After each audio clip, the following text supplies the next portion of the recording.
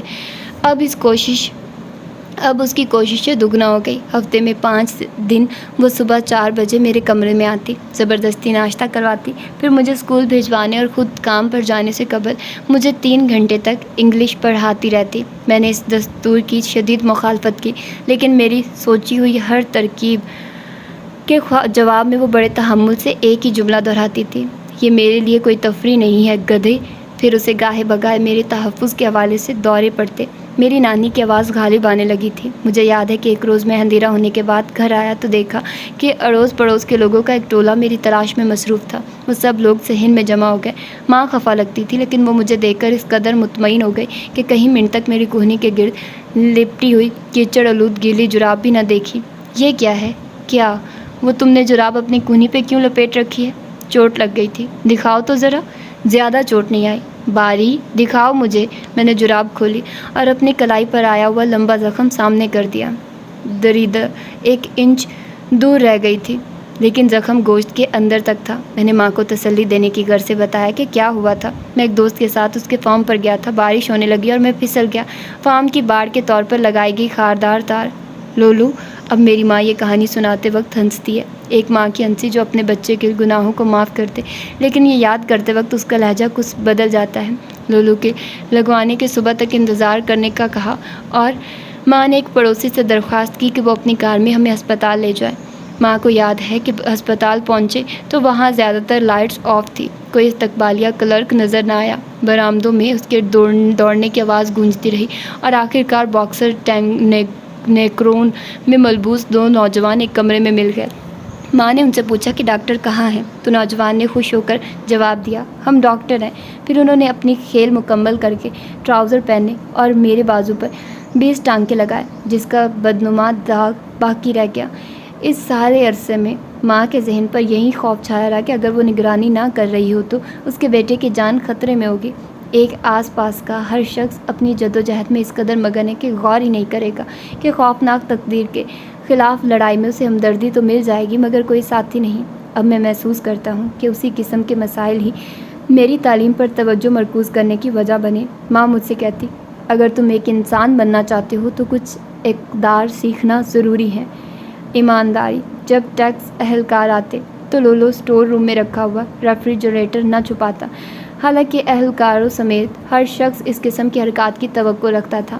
مساوی سلوک۔ زیادہ امیر طلباء کے والدین کو رمضان کے دوران اساتذہ کو ٹیلی ویژن سیٹ نہیں دینے چاہیے اور ان کے بچوں کو زیادہ نمبر لینے پر فخر نہیں کرنا چاہیے۔ صاحب کوئی اگر آپ کو سالگرہ پر میری طرف سے تحفے میں ملنے والی شرٹ پسند نہیں تو اسے اپنی الماری میں نیچے ٹھونس دینے کے بجائے صاف صاف کہہ دیں۔ بلاگ رائے۔